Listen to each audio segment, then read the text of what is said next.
No worries. Hi, everyone. I'm Jeremy Wirtz. Nice to meet you, and thanks for inviting me to come speak today. Just a little bit of background about myself. I just graduated from Harvard Law School in May of this year. When I was there, I founded the Harvard Disabled Law Students Association, which was an amazing 3-year journey for me. And after I graduated, I got to work with some, wonderful disabled advocates from across the country, and we just founded and formed the National Disabled Law Students Association, which is up to 15 law schools, I believe, member organizations from around the country, representing hundreds of disabled law students, working to advocate to make law school and the legal community much more accessible for our entire community. I have dysgraphia, dyslexia, and ADHD, and officially am turning 29 in about a month. So I am fully the ADA generation. And the 30th anniversary has been both a time of reflection for me about what this law has meant and the series of laws and the wonderful advocates who came before me, and also a reminder that I am almost 30, which has been a little shocking, but we're getting there. A little bit about myself, just a description of myself. I am sitting in a lightly green room, and because of COVID, I am sleeping on a friend's couch in an apartment. She plays the piano. I do not, but I look very official with a keyboard behind me. I'm wearing my fanciest COVID red shirt, and have my COVID haircut, which I think my friends affectionately describe as slightly Justin Bieberish. I also want to thank Susan and the ADA Michigan and all the sponsors for not only celebrating the 30th anniversary of the ADA, but also for inviting me here today. And also thanks for everyone for joining us. I think when I was invited to speak, and as well as, they reached out to the National Disabled Law Students Association, we were kind of thinking about what's the right topic for this event today. And I think we settled on ADA in legal education, which I appreciated because it was super broad and allowed me a lot of flexibility to kind of lay out what I thought would be interesting. As I was preparing for this, I was kind of reflecting on my own personal journey, what the ADA has meant for me and my family. And I was hoping that you all would give me the pleasure of kind of going through that as a highlight of what this law has meant, so we can, emphasize its strengths and some of its weaknesses. But most importantly, I'm hoping to get to the part today where the ADA, where we're going in the next 30 years, what I think some of the more important next steps for the civil rights and disability rights movement. And I'd really love to hear from everyone what you all think, and hopefully move into more of a roundtable discussion to incorporate your voices and thoughts. I have a tendency to ramble at times, so if you have questions or you need me to slow down or stop, please just don't hesitate to pop up in the chat, and we can kind of make it an informal kind of conversation moving forward. But without any further ado, we'll get started. So I think I was going to say, I'll monitor the chat for you. Thanks so much, Laura. I really appreciate that. So I think, when I was thinking about, the ADA turning 30 and what it's meant for me, I think the whole, I've been kind of disabled my whole life. I was diagnosed in the 2nd grade. And I think there were certainly challenges for my education career. I went to a big low-income public school where at first they told me that I just needed to hold the pencil better, and it wasn't my dysgraphia that was causing my handwriting to be illegible. It was I just wasn't working hard enough, and I was, wasn't applying myself. I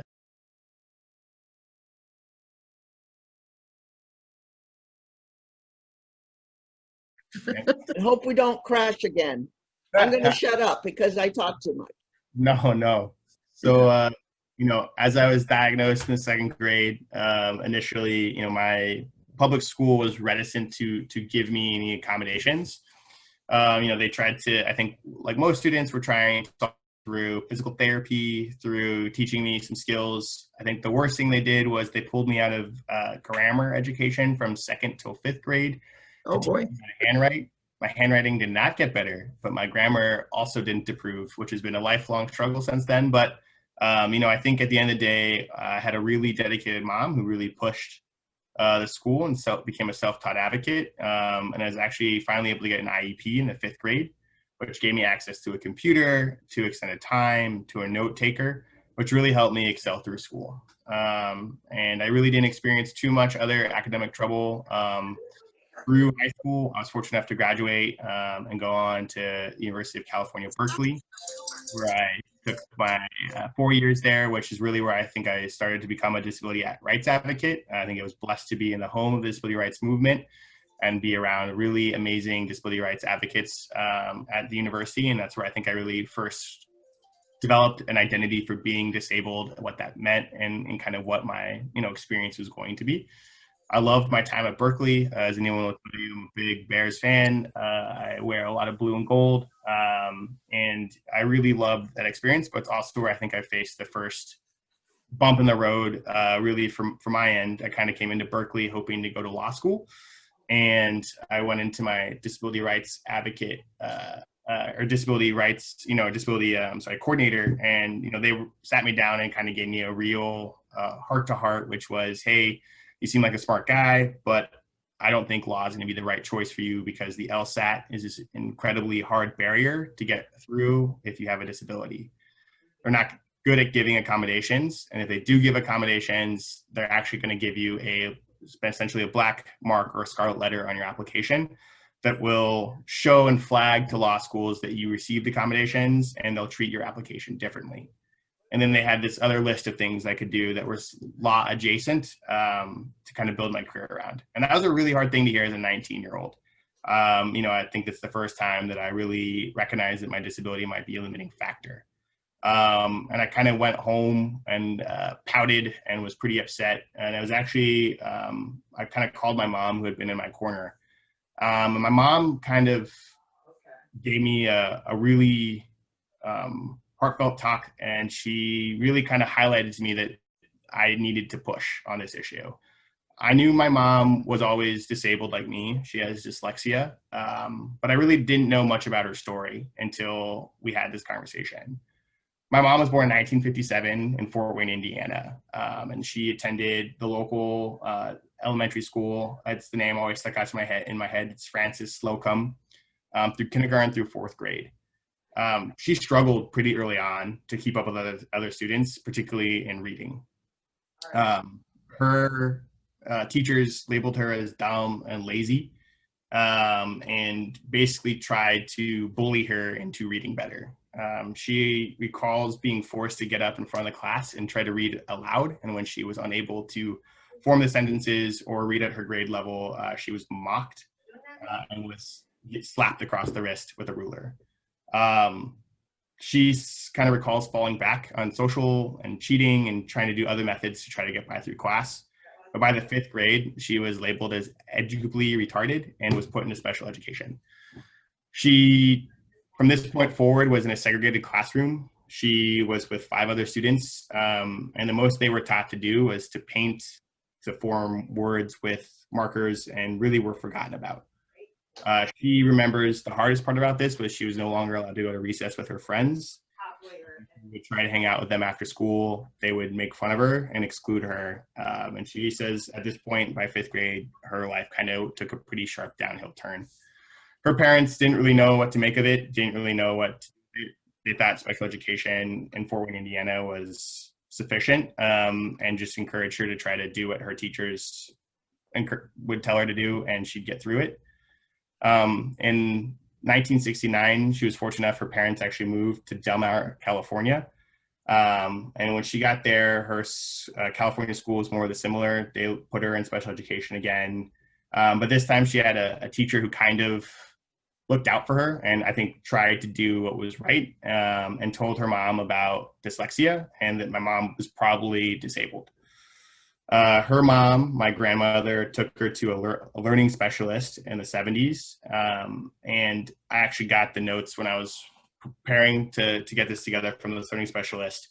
And the first 3 weeks of her experience with learning specialist, the first thing that she would have my mom do was recite, "I am smart enough, I can read, I'll get through this." The notes between the specialist and my grandmother were basically that my mom was so shell-shocked from her experience that she was experiencing low-grade PTSD and viewed school as a trauma experience. My mom kind of gave this at a very high level when I was in college, and kind of really reopened at this as I was preparing for this speech. And I think it was really at this point that I recognized how fortunate I was, and that my challenges, I had the legal protections. I knew what a disability was. I had a mom who never made me feel it was my fault for being unable to write, or never made me feel stupid because I couldn't form words the same way that my classmates could. And I was given the tools to succeed. And when I was 19, that was kind of the message I needed to hear, that, you know, I had the tools in my toolkit. I had the legal protections I needed to get through. And I was at that point at Berkeley, and it was something my mom was never able to get to. My mom was forced out of her high school at the 11th grade. She never got a high school diploma and has made through life with a GED. I like to say she hustles. She's got the more work ethic than I've ever met in any person in my life. She goes nonstop, and she's now a manager at Macy's and has won numerous awards for best manager in the country. But she still has never opened up about her disability. I am one of the only people she talks to about it, and she still thinks she's dumb. And she's honestly one of the smartest people I've ever met. But at this time, you know, flashing back to when I was 19, I started to Google to figure out what was going on. And I found the Department of Justice was actually opening up a lawsuit against the LSAC for the practices that were at that point going to keep me from going to law school. I applied right away. I was fortunate enough to get an internship when I turned 21 there as my summer abroad. Instead of going to Florence or anywhere in Paris, which most of my classmates did, I went to DC and worked a full-time job at the Department of Justice and took night classes, which was honestly the greatest experience of my life. That was the first time I worked around disabled lawyers who were all fighting and working really hard to change the status quo and allow people like me to go to law school.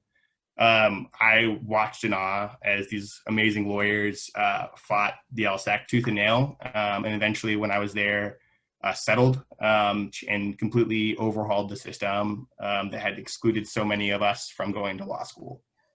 They finally got rid of the flagging, which was, again, identifying people as disabled when they were applying, which led to a lot of discrimination from law school institutions, and actually eliminated a lot of the barriers to getting accommodations and provided robust accommodations. The LSAC still has a bunch of problems. If anyone's in this space, they will see that they've been sued several times since then. But this is really the first dam to break that really allowed a lot of us to get through that barrier. I had to wait 2 years, though, before they implemented those changes, before I could actually apply and take the LSAT. But that was what allowed me to get to law school. I wish I could say that was where the story ended and that everything was rosy from that point forward. I think at that point, I also thought that was going to be the case. You know, when I got my first acceptance to law school was from Harvard, I kind of thought I had done it. You know, I'd gone through public school my whole life, and now I was going to a private school with the largest endowment in the world. It was going to be like a day spa, and all my accommodations would be taken care of, and it was going to be super easy. When I got to Harvard, though, it was quite the opposite. They were unable to provide my accommodations. I'm a note taker for the first 8 weeks of school. Anyone who's been to law school will tell you the first semester is the hardest. And although, you know, I work hard and I study hard, there is no way I was coming back from an 8-week deficit of not having notes for a 12-week semester. I also faced a lot of discrimination from professors. The first professor I ever told I had a disability, their response to me was, "Don't tell people that. No one should know you have a disability here. They're going to assume that you're getting extra time on your test and that your grades are going to be suspect, and no one will write you a letter of recommendation," which was a really tough thing to hear coming into it. But I will say that, you know, Harvard and being in law school gave me a lot of really good skills in order to fight back, particularly knowing the law. I will say I went in every day to argue or debate the administration, and I kind of was perplexed. I was like, I'm paying you to teach me how to argue against you. I don't know why you're trying to stop me now. And I felt like every semester I gained more knowledge about the law, about the ADA, about IDEA, about 504. And every year I felt like my ability to articulate these things and what my rights were got better and better. And every year Harvard gradually was dragged forward and was providing better accommodations, a better process for students with disabilities. And I recognize, you know, this was a long way of saying that, you know, my family sits on this dividing line between right before the ADA and right after the ADA. And my mom and I have similar disabilities, grew up in similar families, but had wildly different outcomes because one of us even though they face discrimination, they face challenges, had a legal tool set in order to prove their case and make people change. And my mom never had those benefits, or not to the same degree, I should say.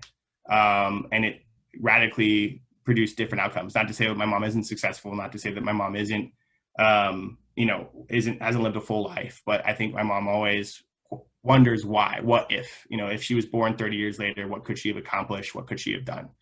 And I think that's been a challenge, but it's been eye-opening to really understand kind of the bevy and the protections of the ADA and all they have allowed our generation to do.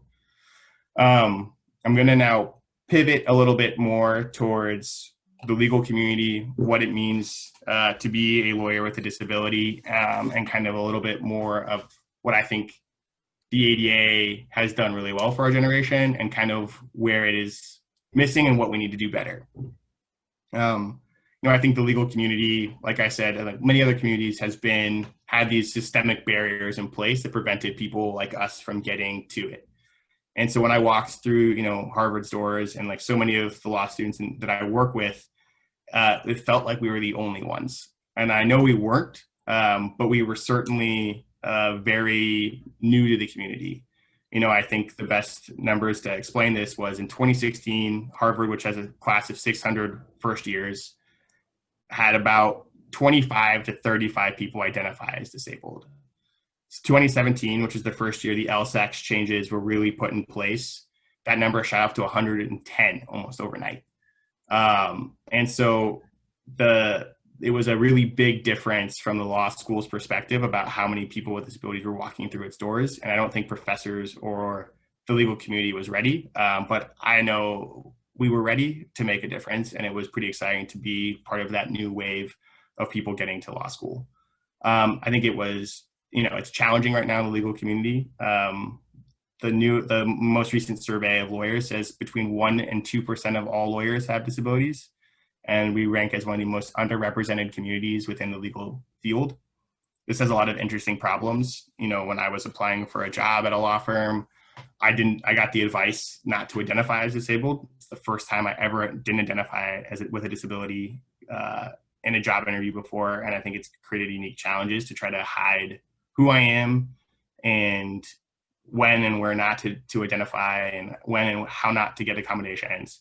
And I just keep falling back that the ADA, has my back per se, and I know my legal rights and I know what to do, but it can be challenging. And I think that's one of the first things I want to discuss about one of the challenges of the ADA and IDEA and 504 is they really require you to understand the law and be comfortable using a legal mechanism to solve a problem. And I think if law school taught me anything, it's that the law doesn't always work in that way, and the law isn't always accessible to those who need it. I think when I was going through Harvard, I affectionately think they thought of me as a litigation risk. And I often would talk about the law as if I knew the way to sue. But I think I also knew that I was a low income student who didn't have a lot of access to lawyers and didn't really have time to go figure that out and to sue. It takes a lot of emotional energy, a lot of time, a lot of money to sue people all the time. And there's a cost to that. And so I think one of the challenges of the ADA is relying on lawsuits and plaintiff suits to make a change. I also think that when those plaintiff suits get done, they create some backlash or negative perception about people with disabilities. I think ableism is a term that I'm now starting to see more on Twitter and to see more in the community, but I'm still dismayed that when I type it into Word, ableism gets a little red squiggly line telling me that it's misspelled. I don't think we use ableism enough to describe what we're seeing, but I think, the numbers that I think you're all probably aware of, since the ADA was passed, people with disabilities have actually dropped in employment. There's a lot of other factors that's going on, and there's a lot of challenges to that. But I do think a lot of the research shows one of the leading causes of that is this perception that people with disabilities get these expensive qualifications, which leads people to ableist thoughts and not hiring us when they find out in our interviews. That's ableism. It's equivalent to racism. That's a huge challenge, and I think it has to start with understanding why people have these thoughts and untangling them so we can actually, make better change without having to go to court, because I think those have some negative externalities along the way. And the last legal point I'll say before transitioning to, I think my main point is, the ADA is an incredibly powerful law and has incredibly powerful rights. However, I think what most law students are surprised by is that it's a legislative, was passed by Congress and isn't constitutionalized. And I think this is a very legal nuanced point. And I think there are, we can, if anyone's interested in this, I'm happy to discuss the pros and cons here. But I think there is this, not prestige per se, but there is an impact to not being enshrined in the Constitution about our protections. I think you think about cases like Brown v. Board of Education or some of these seminal civil rights cases. They really have the constitutional stamp that, equal rights matter, that these groups are important and the Constitution should protect them. And disability rights really doesn't have an equal case like that. And I think that's been a challenge for our community to get the same cultural perception to really understand what's going on. So I'm going to pause there for a second, just because I feel like I was talking for a long time. It's certainly having my ramble on kind of my background and my law before I step to, I think, the main topic that I'm most excited to share with everyone and get everyone's feedback on. But I think I saw a couple questions. Laura, is there anything? There's a question from Rebecca in the chat, if you want to check the chat, unless she would like to unmute herself and actually have a conversation. Rebecca, I'm happy to read it out. I can do that. Yeah, perfect. Rebecca, go ahead. Hi. Here, I can even unpick video myself. Oh, wait.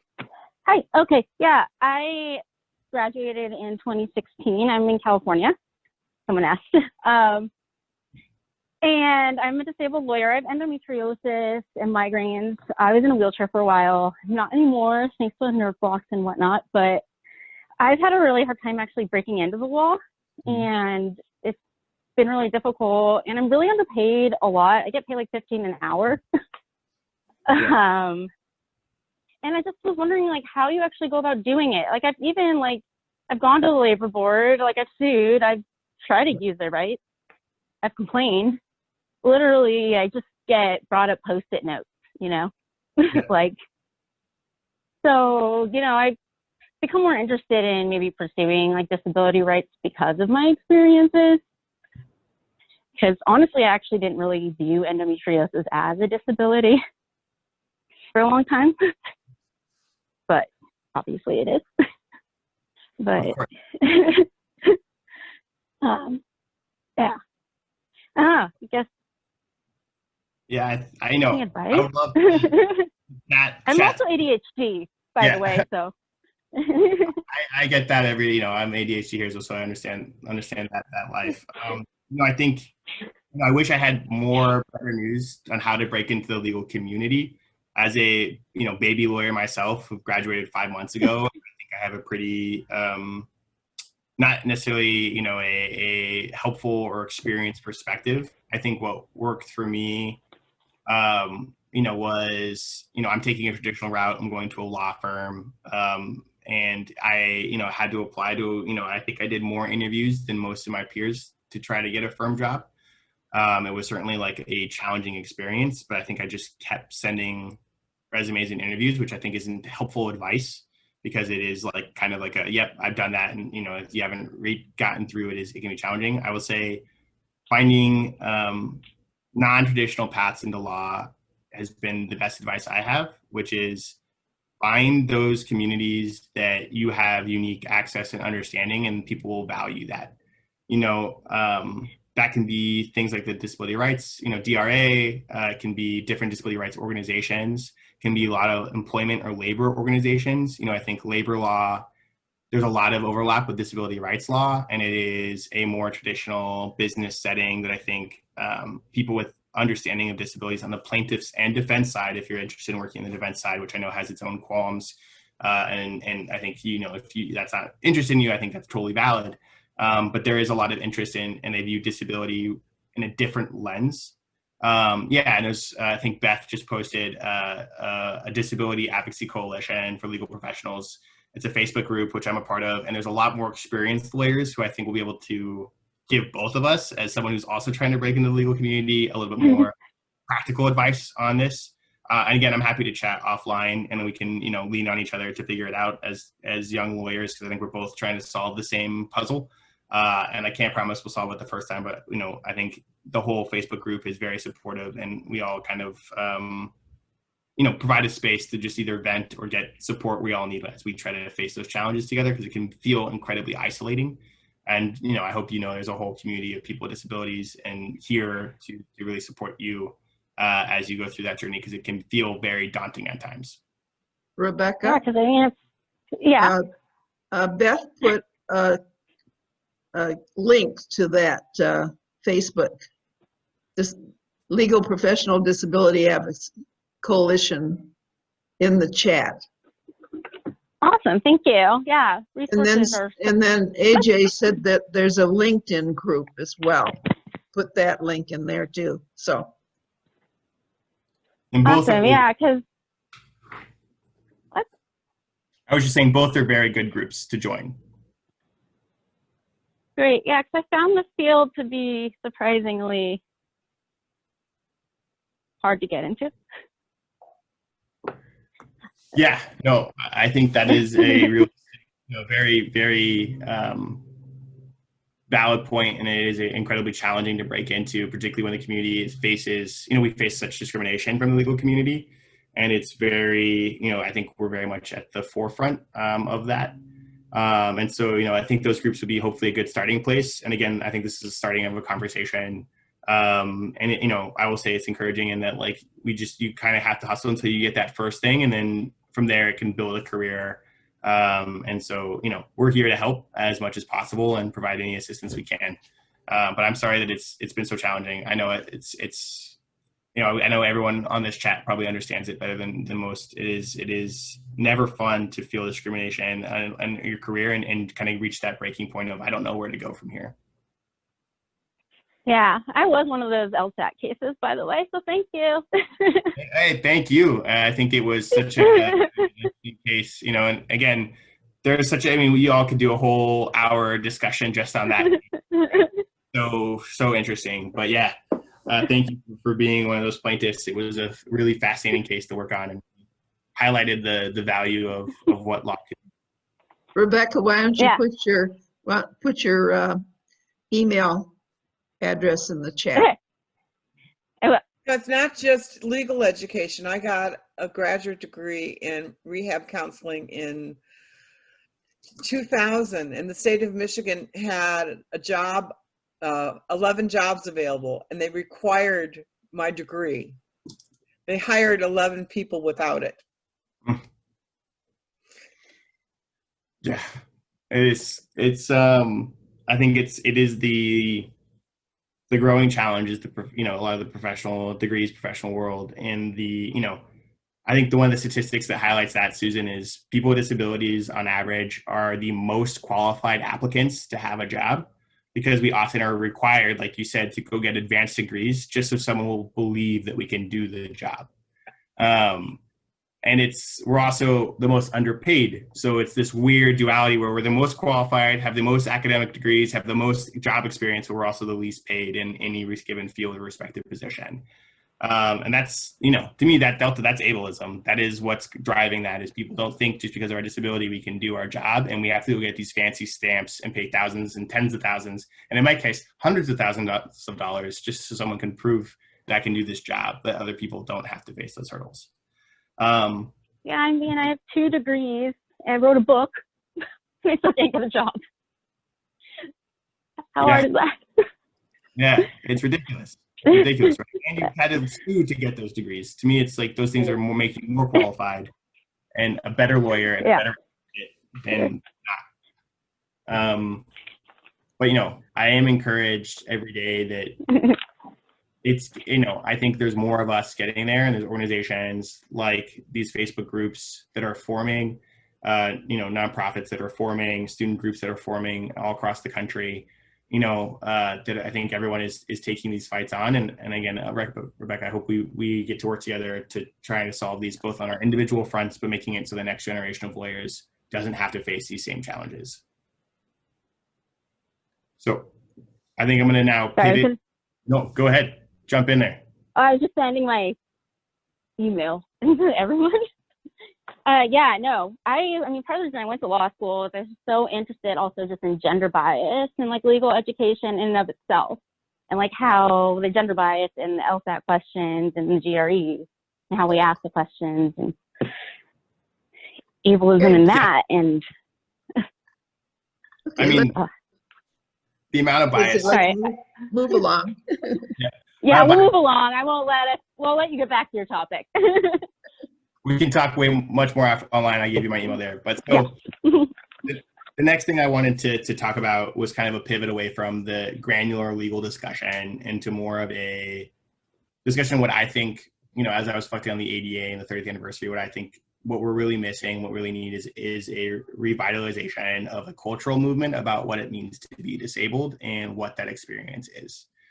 And I was kind of thinking about this my last year in law school, as a lot of my friends in law school who I was, working with, building advocacy networks, really struggled to identify as disabled in the classroom, personally outside of, a safe space, being surrounded by lawyers. And oftentimes, I'd have this phenomenon where I would work with students to get them the accommodations they would need. I knew they were disabled. They knew I was disabled, and we'd pass in the halls and act like we'd never seen each other. And they would never show up to my disabled law students events, and would actually never ever identify as being disabled, but would still seek out the services that our organization was providing, but really didn't become comfortable being disabled. And I kind of also had this experience where I was very comfortable talking about my disability and identifying until I got to law school. And then, for lack of a better word, kind of got it beat out of me.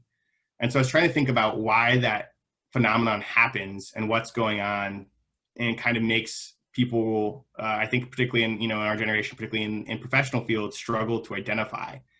And I think, it is very societal, it is cultural, it is fields providing, peer pressure and discrimination. And it's tough to fight that constantly. It's exhausting.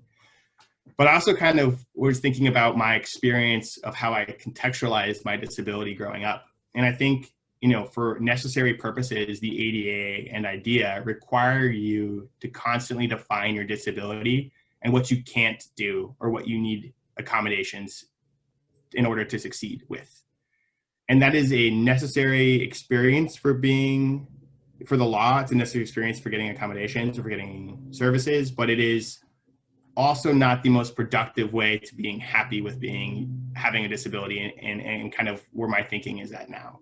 And I want to be very careful with, describing this effectively, in that, I think everyone's disability is an individual experience, and not all disabilities are always, 100% positive or any positive. And many people with disabilities, view them, as a something that they struggle with every day, and it has to be overcome, and can be a problem.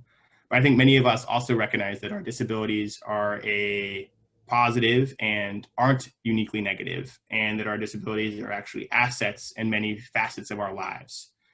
I know for myself with dysgraphia, dyslexia, and ADHD, they have made me a more creative problem solver. They've made me, I think, a better friend, a better thinker. They've made me, a much better lawyer. I can't handwrite legibly, or I can't take notes. But I have a great auditory memory that will remember 90% of what I hear, which is a huge asset in most of the world. My ADHD makes it hard for me to sit at the library and read law books for 18 hours a day. But I can walk into different meetings and pick them up quickly. I can move from topic to topic quickly. I'm able to think on my feet much better than my peers without ADHD. And those are huge assets if I find the right area to use them effectively. But sometimes we don't get to describe our disabilities in that way, because I have to go into meetings with, my law school administration and say, I need a note taker because my dysgraphia means I can't write legibly. And I have to have that conversation over and over again. And I've had it 30 years now with countless starting in elementary school. That's how my disability has been conceptualized. And I think a lot of us, I didn't really have a disabled community outside my mom until I got to my college experience, where I started to see other people with disabilities and started to have an understanding of what it meant for me to be disabled. And I think this has been a real challenge for a lot of us. And I think when I was talking to my peers about this at law school, many of them had never gone through the experience of understanding what their disability did positively for their life. And those conversations were having for the first time as we were 26, 27, 28, which really kind of made me a little sad and forlorn that it was a missed opportunity for us to have some disabled pride and be able to tell people who weren't disabled why being disabled isn't this horrible thing and why people shouldn't be afraid of it and why people should understand the benefits to it. And so that's kind of where a lot of my thinking's been at. And I'm trying to, when I talk about being disabled with people who are not, explain to them why I push comes, you know, if I had to pick to be disabled or not, I would pick being disabled 10 out of 10 times for me. That's my personal choice. I feel like my ADHD, my dyslexia, my dysgraphia have been a net benefit to my life. And even though I face challenges every single day, those challenges are mostly from other people. Those challenges are mostly from ableism and the way the world is constructed. You know, there is no reason why I shouldn't be able to bring a laptop into any class and type or record.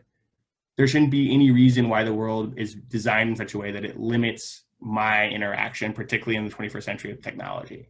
And I know that's unique to my, you know, might be unique to my disability, but I think it is something that I'm challenging more and more people with disabilities or disabled, however you choose to identify, to voice the benefits of your disability, even go through the personal exercise of finding out what those are, because I think it gave me a lot more confidence to talk about my disability. It made me much more comfortable and happy in who I am as a person. And it's something I think as our movement moves into its next phase is going to help us identify, you know, a lot of what's going on and what's wrong and why it should be celebrated to be disabled and not pushed to the side or not something that is seen as a negative all the time. And so that's kind of where I would love to hear everyone's thoughts and kind of bring more folks in the discussion here, just because it is something that's very new to what I'm thinking about. It's very new to kind of how I'm approaching this problem. And I know we have so many people who worked so hard to get these laws passed and have been in the civil rights and disability rights movements longer than I've even been aware of them. And so I'd love to hear your perspectives and thoughts and engage in more of a group discussion about these things. So I'm going to stop talking here. I'm happy to answer any questions, but I would love to hear what anyone else has to talk. I don't know, Laura or Susan, if there's a preferred way to do this kind of discussion, if we should can use the hand raise feature or people just want to put in the chat if we want to have an order. Yeah, we don't have a hand raise because this is a meeting, not a webinar, but people can literally raise their hands and I can sort of scan through and see if anybody's raising their hands. There's nothing in the chat right now, so except Rebecca's email address. Elaine, I think your hand might be raised. Oh, she has her hand raised. She always has her hand. You know, that's a real surprise. It's definitely for those raised. for those of you who have been attending a number of these, yeah, I'm a frequent talker. I don't officially have ADHD or anything along like that, but what I like to say is I'm a charter member of On and On Anonymous. I tend to go on and on and on. So anyway, I am just so thrilled to see the emerging, fantastic young leaders like you, Jeremy, and some of the others who are on this call, and some of the others that I've been meeting. This is what it was all about. This is what we were visioning. And for some of us, the visions were back when there was almost nothing. For some of us, it was like, there was no access to public transportation. There were no curb cuts. Finding a place to live, as bad as it is, and it's horrible right now, because there's not anywhere near enough. We've come such a long way, and yet we have such a long way to go.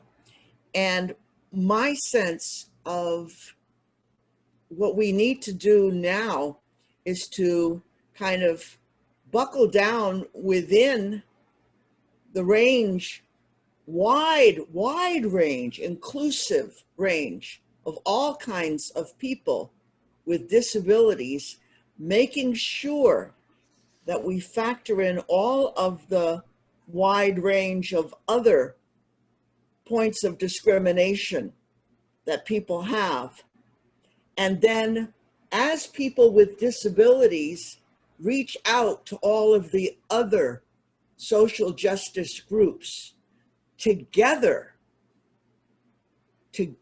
all of us together, that's what will make the difference. And we need to begin with the humility to accept the fact that we live in a toxic culture and we have been conditioned to be disrespectful or unaware of the struggles of many people. So we each individually have to take the responsibility to work on our own areas of ignorance, fear, and problematic areas, and then teach everyone else as best we can, but do it with as much kindness and as accepting of each other as we can manage. And that's what I see we need to be doing now. And the Poor People's Campaign is happening, all of the different things that are happening around, but we absolutely, positively, emphatically have to be with the Black and Disabled Lives Matter realm and recognize that all people, whether they're immigrants or have documents or whatever, all people require basic human rights and deserve to get their basic needs met, whoever we are, all kinds of people. But unless we include people with disabilities, then all of the rest of it kind of falls apart. We are the ones that can unite everything. That's our job. Yeah, I couldn't agree more. And I think it's, such an asset of the disability rights movement to be such a broad tent that has such an intersectionality that can build understanding amongst so many different groups. And I think it is kind of like you said, underutilized, undertapped, and is just now being used, I think, or starting to be used well, especially I think with the BLM movement and the BLM and the overlap with Black Lives Matter and Black Lives with Disabilities Matter. I'm really excited to see kind of those discussions come to the forefront, and it's been really amazing to see so many amazing thought leaders weigh in and talk about this issue. And so I very much share your excitement to see how this unfolds and see how many see that tent really come to fruition. Any of you that are on mute want to unmute yourself and make a contribution? Everybody's welcome. We love to hear new voices. Some of you I haven't seen before. Some of you I've seen a couple of times. Drop in. Also, if contributing is too intimidating, feel free to ask. If there's questions or other things you'd like the rest of the groups to think about or talk about, feel free to throw that in the chat too. I know I always get nervous to speak on Zoom calls like these. All right, I'm gonna throw my hat in the ring here. Yes, Beth. I'm Beth. I'm one of JJ's colleagues, coworkers at National Disabled Law Students Association, and a bunch of us popped in today to hear JJ because he's amazing. He's got a great story. And I just wanted to ask, because we have this opportunity to talk to people with disabilities who are not in the legal profession, what would you like to see from us as disabled attorneys or disabled future attorneys, and how we interact with people without disabilities, interact with people with disabilities who are outside of the legal community, and in terms of what we do for you once we're in the profession?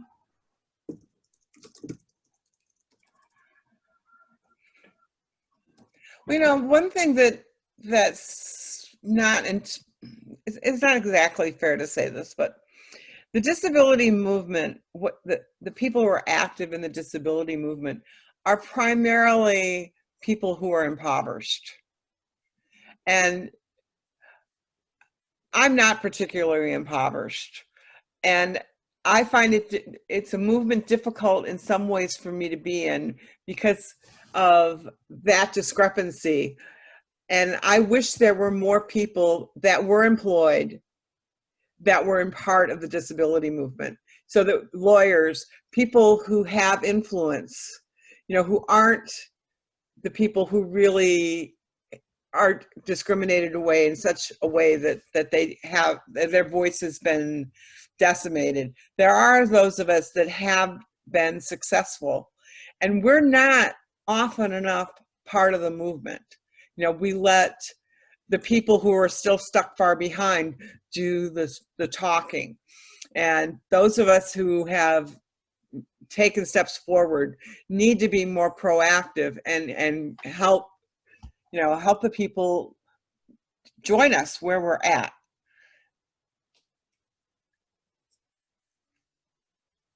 AJ, you unmuted yourself. You must have something to say, to share with us. I totally forgot that I unmuted myself because I was going to speak before Beth, but I just wanted to say that Jeremy is an amazing advocate and an amazing human, and I'm so grateful that I got to learn so much about him and his drive and his passion, and I just feel lucky that I get to know him as an individual. So I just wanted to tell Jeremy I appreciated him. AJ always makes me blush.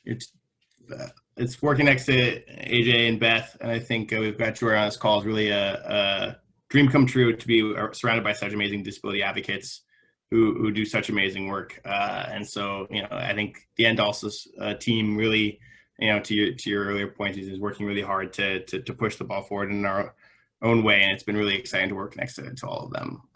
It honestly is as I've learned so much from each one of them. I'm so thankful in so many different ways.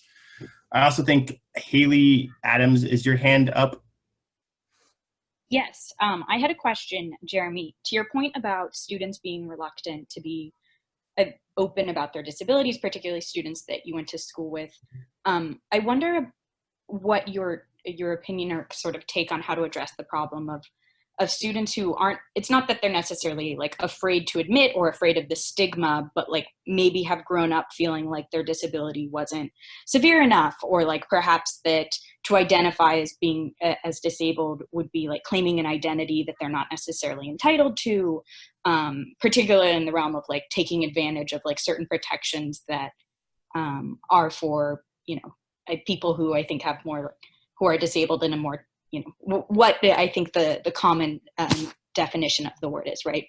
It should be a broader definition, but what do you say to students who just don't necessarily know how to make that leap, if you will? I think it's a great question, and I think it's like a very individual experience, but I think broadly speaking, I've never really heard someone from the disabled community leverage those things. Like anyone in this community really doesn't think like, you know, I just at Harvard Law School, I was never like, oh, there's so many benefits to being disabled. Like people just love faking it so that they can get all these benefits. Like I think, you know, there's much more, you know, hurdles that come with it, that like anyone who says they're disabled, at least from what I found in the disabled communities, is arms wide open, like welcome to the family. I think like what Elaine was hinting at earlier, it's a huge tent that has a large ranging people with disabilities. And I think my favorite new term that I learned is everyone's TAB, which is just temporarily able-bodied. Like everyone's going to be disabled at some point. And so like, welcome to the club early. I think what people are unbeknownst and recognizing is it's actually able-bodied people, and I think drive from ableism, that is making people feel that way. I think when you say, you know, when you talk about, you know, I think these are also very pertinent for people with invisible disabilities. And so I know I face this, is like when I tell people I'm dysgraphic, the first thing I get is like, oh, have you tried writing with your left hand? Which is people really having a hard time understanding that I'm actually disabled and it's not my fault that I am not writing eligibly. And they want to like try to fix the problem, you know, like, or, you know, I have friends who have battled with depression. It's like, oh, haven't you just tried working out? Or if you're anxious and have anxiety disorder, oh, haven't you just, you just need to think about it differently, or you just need to meditating. And I think those are often times of people not acknowledging what a disability is and are coming at it from a either unconscious or a temporarily ignorant perspective, unconscious ableism perspective. And so I'll say like the disabled community, at least as I found it, and I'm sure there is obviously, you know, outliers, you know, tend to be very understanding of people with disability. And if once someone's disabled, I've never even heard someone, you know, when I'm saying disabled and disabled community, no one's like, oh, what's your disability? Unless it's out of general curiosity. In terms of like, you know, making students feel comfortable, it is a challenge. Like I think, going back to what Susan was saying, like being in the employment world or being in an academic environment, being disabled comes with perceived academic benefits, right? Time and a half or double time. I will say those really only matter in academia. Like I don't think when you're in the working world, anyone really cares as long as you get your work done, how long it takes you, as long as it's done on time. So, I think it is, when people are nervous about assuming a label that doesn't belong to them, I will always say, like, I wouldn't worry about that. Own it if you like. If you identify as being disabled and you meet the criteria, which anyone who's having that conversation probably does, then you should be very comfortable describing yourself as disabled, and no one in the disabled community, especially in the disability rights and advocacy space, will ever question that experience or try to knock it down. There's no like disabled Olympics. Like I don't ever know, like I always hate describing disabilities as like severe and not severe, right? There's no like who's the most disabled or less disabled. We're all disabled. We're all in the family. We're all here. That was a really long rambling answer to that question. So let me know if there's anything you'd like me to clarify, or if anyone else has any points to add on to that. So you brought up the word tab. I'm a tab so far. It's a And new word. I recently joined a group, and we had a Zoom meeting with a woman, Rabbi Laura Geller, who's from California, and she's written a book called Getting Good at Getting Older. And she said that there are 4 issues that older people are experiencing: being invisible, isolated, dependent, and lacking purpose. And she's obviously a tab. She totally ignored the fact that when you get older, you acquire disabilities. So she and I are having a talk. Just thought and maybe you're in California, right? Me?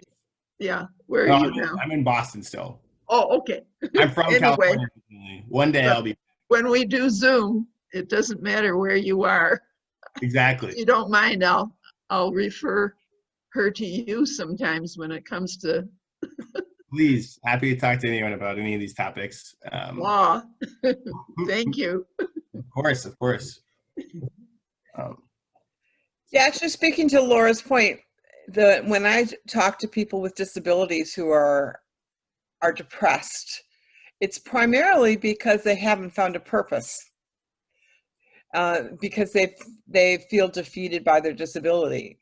And as soon as they discover that life is not over because you become disabled and that you can still have a purpose in life, I think that's a turning point for most people. And life is not over because you're old. So. Getting there though. Yeah, but Susan, you and I both have a purpose, so Yeah. not gonna hamper us. Gonna fight it all the way. Right. I love it. So this was wonderful. Hope other people have questions. Come on forward. And if anybody wants to, network, one of the things I always encourage people to do is put your email in the chat.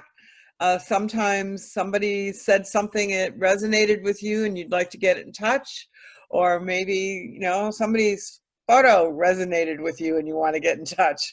This is all about networking. So you never know who you might have turned down in what way. So be open to whatever happens. And I posted my email on the chat again for anyone who has questions after this or would like to get in touch and talk more. I'm happy to do that. So feel free to shoot me an email. I really again wanted to say thanks for everyone for coming to the chat today. Thanks to Susan for inviting us to be here and for posting this amazing month-long event. It's really incredible seeing the disability rights movement again take these next steps forward. And I'm really excited to see where we go and what it looks like in 30 more years. And what is NDLSA? That's the National Disabled Law Students Association. So that's the Okay, nonprofit that thank AJ, you. Beth, Jordan, myself, and a few others started this year. And it's Go, been go. a really exciting process. Yeah, we're pushing to hopefully make the law schools and the legal profession more accessible all around. So Elaine Kolb has another question. To all the legal folks and all the advocates and activists and stuff. How are people aware of, and what is your position on the Disability Integration Act?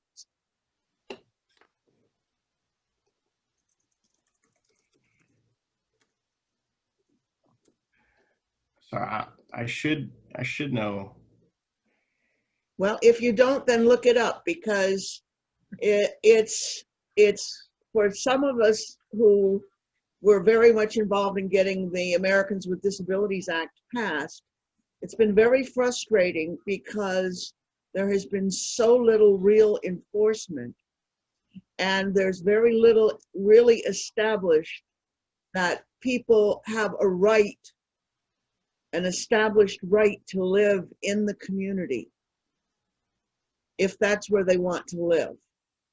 And the institutional bias that is baked very deeply into the current system is part of why so many of our people are dying in institutions. And so the Disability Integration Act would make it so that you have a basic right to live in the community, supported as an entitlement, if that's what you want, in as much freedom as you can. How does that differ from Olmsted? Olmsted has no enforcement, and it also is okay. Look it up. I'm not your legal person. I don't quote chapter and verse. I'm the spiritual, emotional songwriter person. So, and I've been arrested supporting the DIA. It's changed names several times, but it's been submitted and is under consideration at times. But then, you know who got elected, and we've been struggling to just hold on to just Medicaid, which is the other thing I'd like to encourage people to acknowledge. Right now, the most powerful unifying force that we could use would be the fact that we need not just to talk about Medicare for everyone, but make sure they don't destroy Medicaid, because that's what the current administration has tried to destroy over and over again. And it's absurd how human beings are. But a lot of people who are absolutely against Obamacare totally support Medicaid, and they don't seem to understand it's the same thing. Obamacare extended Medicaid. People don't understand that, but they've been conditioned because it says Obama to think it's horrible. So, and at this point, if we don't fight to hold on to our Medicaid and our Social Security, it'll all be gone. And that's what we need to really join together with all these other groups around. Basic services for everyone, housing, healthcare, basic income, something so everyone can survive, because it's where it's at. It's where I see it. Okay, last call for comments.